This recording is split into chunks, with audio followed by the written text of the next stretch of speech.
Hey watch fans, Brad from Brent Miller Jewelers. And today I have for us two Tudor Royal models. On my left here I have a mother of pearl dial with diamond hour markers in 34 millimeters. And on my right is the blue sunray finish dial in 38 millimeters. And apparently, I do vaguely remember when I reviewed this 34 millimeter model, I mentioned in that video I was going to compare it to a 38 millimeter model and never actually got around to it. And so someone asked in the comment section if I ever did that video, and certainly I don't think I did. So today I am going to share both of these side by side, go over dimensions, and get them on wrist. So again, I have a 34 millimeter dial here in my left hand. I measured 33.9 across the notched bezel. So again, pretty close to that 34 millimeter, and then 27.5 millimeter on the actual crystal of this watch. So 27.5 on the crystal, and then on the 38, again 38 millimeter model, measured at 38 millimeters across the notched bezel as well. So even diagonally across the case and across the bezel, 38 each, and then 31.4 on the crystal. So obviously a little bit larger, as you can see. I think it visually looks to be about that as well. We have 10.2 millimeters thick on the 34 versus 10.6, so not quite a half millimeter difference. Both very wearable, fit underneath the cuff.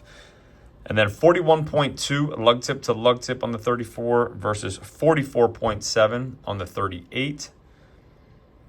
We have a 21 millimeter, I'm going to call it the last link here on the 34 versus 24 on the 38. So about a 3 millimeter difference coming off of the integrated case here on that bracelet, and then tapering down to 14 millimeters on the 34 versus 16. And then on the clasp, both of them are deploying clasps.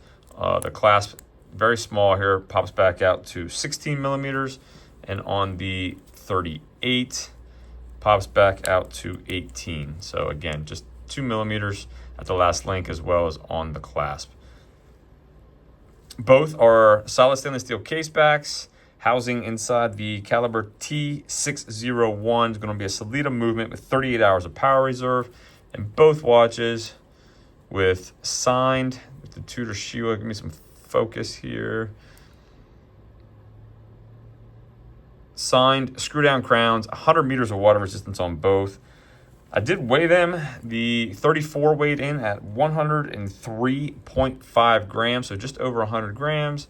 And the 38 came in at 135.2. So about 30 grams heavier than the 34. Both date windows at 3 o'clock. Again, it's really just a shrunk down model. Everything else, very similar. Retail, Tudor prices did jump up after the new year. So the Tudor Royal here is $2,400 in my right hand for the 38. And this one with the mother of pearl and diamonds retails at $3,200. So let me throw these both on wrist. Again, I have a 6 3/4 inch wrist.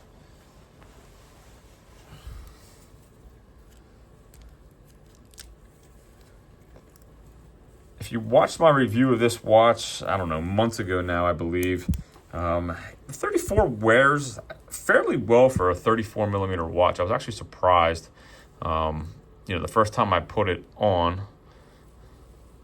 If you do have a preference for smaller watches or just want a smaller look on wrist, I think it has good wrist presence for being 34 millimeters, given the notch bezel and the just the overall look of the watch. However, I will admit I do prefer the 38 here on my 6 3/4 inch wrist.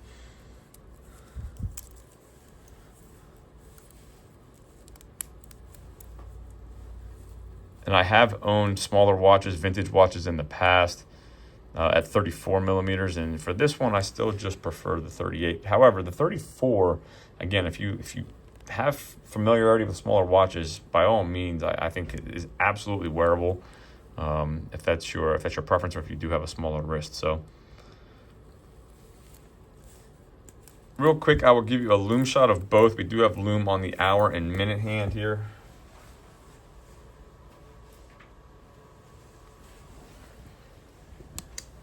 do have a couple computers running, so not getting too dark of light here, but hopefully you can at least see that hour and minute hand.